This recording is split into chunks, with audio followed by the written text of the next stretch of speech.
ছাত্রছাত্রী আমার চ্যানেলে ভিডিওটি দেখার জন্য স্বাগত জানাই। তোমরা যারা দ্বাদশ শ্রেণীতে পড়ো তাদের জন্য টেস্ট পরীক্ষার একটি প্রশ্ন, তার এমসিকিউ এসসিকিউ উত্তর এবং বড় প্রশ্ন নিয়ে আজকে আলোচনা। আশা করি ভিডিওটি শুরু থেকে শেষ পর্যন্ত মনোযোগ সহকারে দেখবে, তাতে অনেক উপকৃত হবে। তো চলো এবার শুরু করা যাক। প্রথম প্রশ্ন রয়েছে 1-1, যথেষ্ট রিলিফ ওয়ার্ক হচ্ছে না হওয়ার কারণ। সঠিক উত্তর হবে ক্ষয়ের দাগে লোকের অভাব। পরবর্তী প্রশ্ন 1-2 দাগে মেঘমদির মহুয়ার দেশ আছে কোথায়? সঠিক উত্তর হবে অনেক অনেক দূরে। পরবর্তী প্রশ্ন 1-3 দাগে থুরথুরে বুড়ির গায়ে জড়ানো ছিল, কি জড়ানো ছিল? চিটচিটে তুলোর কম্বল জড়ানো ছিল। পরবর্তী প্রশ্ন 1-4 দাগে কি উৎসবকে বড় উতলা করে? সঠিক উত্তর হবে ঘয়ের দাগে ফুটন্ত ভাতের গন্ধ।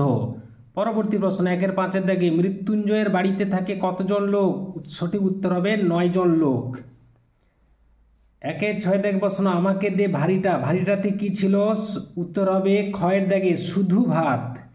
1-7 দাগে একদা পেশাদার লাঠিয়াল ছিল, কে ছিল? উত্তর হবে করিম ফরাজি। 1-8 দাগে প্রশ্ন রূপনারায়ণের কুলে কি করলাম? সঠিক উত্তর হবে জেগে উঠিলাম।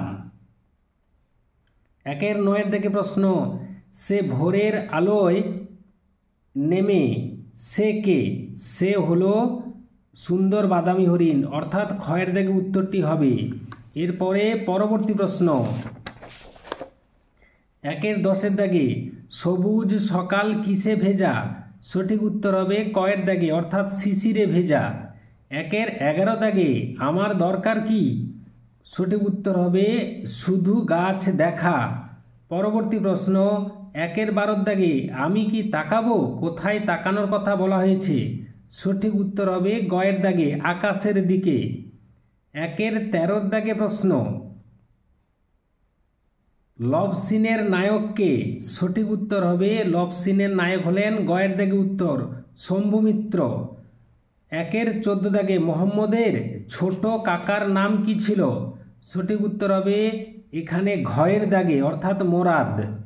1-15 দাগে প্রশ্ন দারুণ শব্দের আদি অর্থ কি? সঠিক উত্তর হবে ক্ষয়ের দাগে, অর্থাৎ কাষ্ঠ নির্মিত। 1-16 দাগে প্রশ্ন বাংলায় প্রথম ধ্রুপদ রচনা করেন কে? কয়ের দাগে উত্তর হবে, অর্থাৎ রামশঙ্কর ভট্টাচার্য।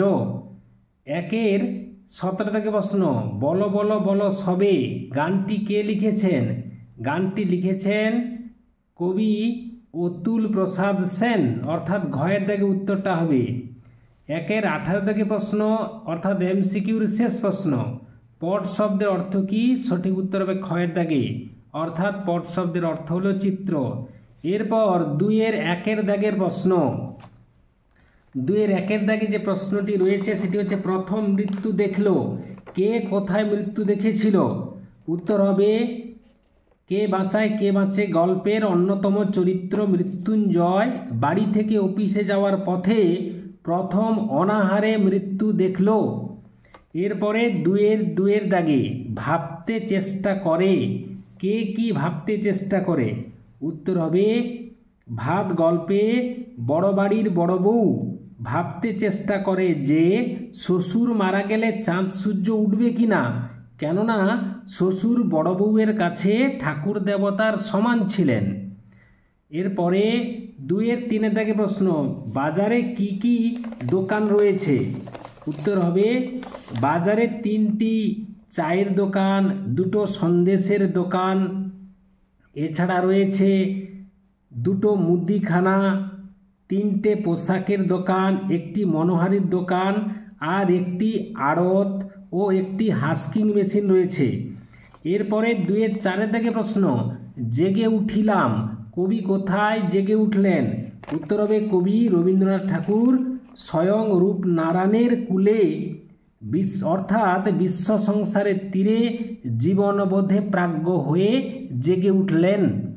2-5 দাগে প্রশ্ন সাহসে সাধে সৌন্দর্যে কে কি করেছিল?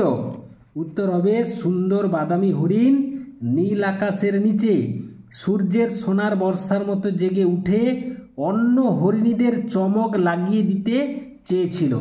পরবর্তী প্রশ্ন 2-6 দাগে বহুদিন শহরে আছি, বহুদিন শহরেই আছি পংক্তিটির তাৎপর্য কি? উত্তর হবে জীবন ও জীবিকার তাগিদে কবি বহুদিন শহরে আছেন, অর্থাৎ শহরে তিনি সবুজের হত্যালীলা দেখছেন আর সবুজের যে অনটন লক্ষিত হচ্ছে সেটাও তিনি উপলব্ধি করছেন। পরবর্তী প্রশ্ন, নাই যদি হয় ক্রোধ, ক্রোধে না জাগলে কি হয় বা হতে পারে? সঠিক উত্তর হবে নিহত ভাইয়ের শবদেহ দেখে কবি মৃদুল দাশগুপ্তের ক্রোধ না জন্মালে দেশ মায়ের প্রতি ভালোবাসা, সমাজ, মূল্যবোধ সবই অর্থহীন হয়ে পড়বে, অর্থাৎ এগুলোর অর্থ তাৎপর্য হারিয়ে যাবে। পরবর্তী প্রশ্ন, 2-এর 8-এর দাগে এমনি এলাম একেবারে এমনি নয় কে কোথায় এসেছিলেন? হাসির নাটক লেখার খোরাক জোগাড় করতে নাট্যকার শম্ভুমিত্র সহ অভিনেতা অমর গাঙ্গুলির বাড়িতে এসেছিলেন। এর পরবর্তী প্রশ্ন, 2-এর 9-এর দাগে জীবনে এই প্রথম, কোন ঘটনা বক্তার জীবনে এই প্রথম ঘটনা? সঠিক উত্তর হবে পেট ভর্তি মদ গিলে মাঝরাতে একা স্টেজে দাঁড়িয়ে থিয়েটারি ভাষায় আবোল তাবোল বলার ঘটনা বক্তা বৃদ্ধ অভিনেতা রজনী চাটুর্যের জীবনে প্রথম ঘটনা। এরপরে অথবা প্রশ্ন, তোমরা ফিরে যাও কে কাদের ফিরে যেতে বলেছে? উত্তর হবে বিভাব নাটকে চাল আর কাপড়ের দাবি জানিয়ে মিছিল করে আসা মানুষদের উদ্দেশ্য করে পুলিশ সার্জেন্ট উক্ত মন্তব্যটি করেছেন। এরপরে 2-এর 10-এর দাগে রয়েছে মুন্ডমাল শব্দ কাকে বলে? কোনো শব্দগুচ্ছের প্রত্যেক শব্দ থেকে প্রথম ধ্বনিগুলি নিয়ে একটি শব্দ তৈরি হলে তাকে মুন্ডমাল শব্দ বলে। যেমন পিপু ফিসু, অর্থাৎ পিঠ পুড়ছে ফিরে শুই। দ্বিতীয় উদাহরণ গুগা বাবা, অর্থাৎ গুপি গাইন বাঘা বাইন। তাহলে এখানে গুগা বাবা হলো মুন্ডমাল শব্দ আর পিপু ফিসু হলো মুন্ডমাল শব্দ। যুক্ত ধ্বনি কাকে বলে?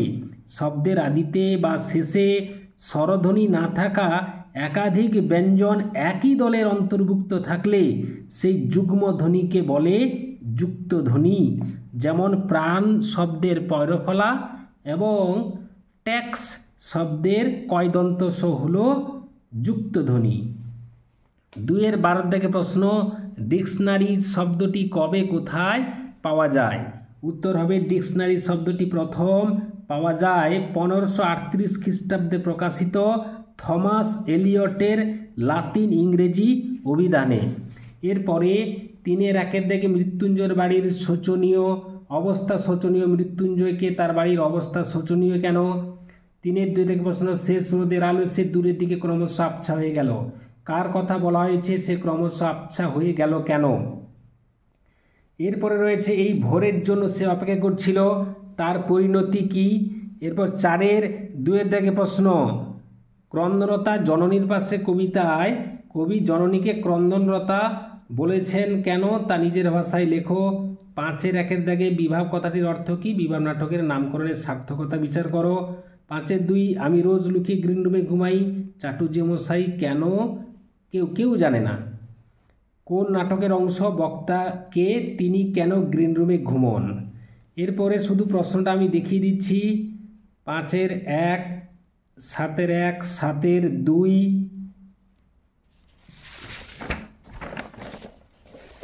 8-এর দাগে 8-এর 1 ফলিত ভাষা বিজ্ঞানে বিভিন্ন শাখাগুলি উল্লেখ করে যে কোনো একটি শাখা আলোচনা করো। 2025 সালে এইচএসসি পরীক্ষায় খুবই গুরুত্বপূর্ণ এই প্রশ্নটি।